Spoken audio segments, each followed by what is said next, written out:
everyone, I am Leslie Endapa from Grade 11 STEM Alexandra. For today, I will share to you about water and soil resources. Water resources recognize how water is distributed on Earth. The distribution of water on the Earth's surface is extremely uneven. Only 3% of water on the surface is fresh. The remaining 97% resides in the ocean of fresh waters. 69% reside in the glaciers, lakes, rivers, and swamps. Surface water resources is a water located on the top of the Earth's surface such as rivers, creeks, and wetlands. This may also be referred to as blue water. The vast majority is produced by precipitation and water runoff from nearby areas. Fresh water is any naturally occurring water except seawater and brackish water. Fresh water is generally characterized by having a low concentrations of dissolved salts and other total dissolved solids. Marine water, or we can call a salt water. Marine can produce by the sea or ocean. The term encompasses the salty waters of the Earth system and is also known as simply as a saltwater ecosystem. As over 70% of Earth's surface is covered in water and 97% of the water is saltwater marine ecosystem on the planet. Groundwater resources, our largest sources of fresh water for mankind. Groundwater is often hidden deep in aquifers, permeable rocks and sediments, and extracted using pumping wells. Often aquifers can be renewable water resources, slowly replenished by rainfall, infiltration over hundreds up to many thousands of years. Here's some example of surface water. River is a natural flowing watercourse, usually fresh water, flowing around an ocean, sea, lake, or another river. Stream is a body of water with surface water flowing the bed and the banks of channel.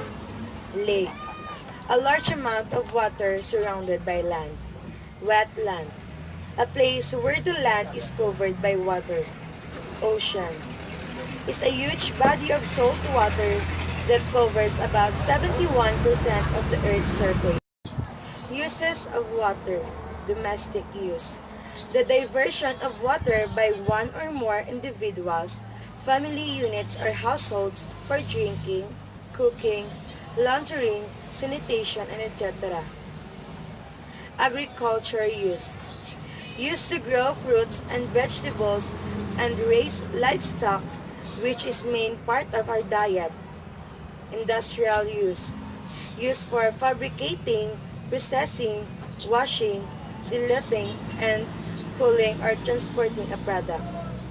In-stream use.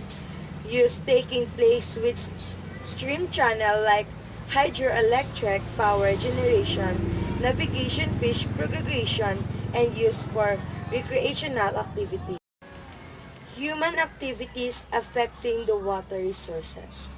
Human activity can cause sedimentation, pollution, climate change, deforestation, landscape, and urban growth.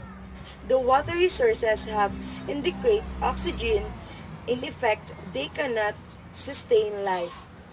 Effects of agricultural activities. Irrigation diverts water from these sources to fields, causing the water resources to shrink. Urbanization and landscape change affect the water quality and availability. Deforestation minimize the capability of the ground to sustain water because of the lack of soil and roots of plants that hold water. Water conservation. The meaningful and plant manners of water usage. Ways to conserve water resources. The use and reuse of water contribute to water conservation.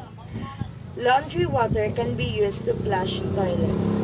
So that's all for the water resources. For now, we tackle about soil resources. It forms at the surface of the land. It is the skin of the earth. Soil is capable of supporting plant life and is vital to life on earth. Soil texture. The relative percentage of sand, silt, and clay are what gives soil its texture. Soil structures. Soil structure is important for plant growth, regulating the movement of air and water, influencing root development, and affecting nutrient availability. Soil porosity. Porosity influences the movement of earth and water. The way in which a soil is managed can affect its porosity. Soil chemistry. A branch of soil that deals with the chemical composition, chemical properties, and chemical reactions. A soil can be acid, alkaline, and neutral. Soil color. Soil color change from black to red to white. Soil profile. Regolith includes all of the weathered materials within the profile. It is made up of distinct layers known as horizons. Horizons. Humus are organic. It is a surface horizon that is comprised of organic material at a various stage of decomposition. Topsoil is predominantly the surface layer of many soils in the grasslands and the agriculture land. Soil protection methods. Polluting must be prevented from the entering the soil. Plant covers are usually encouraged to avoid the degradation of soil quality. Example, cover cropping, proper waste disposal, reduction in waste, reforestation, soil conservation, and protection. So that's all for the soil resources. Thank you.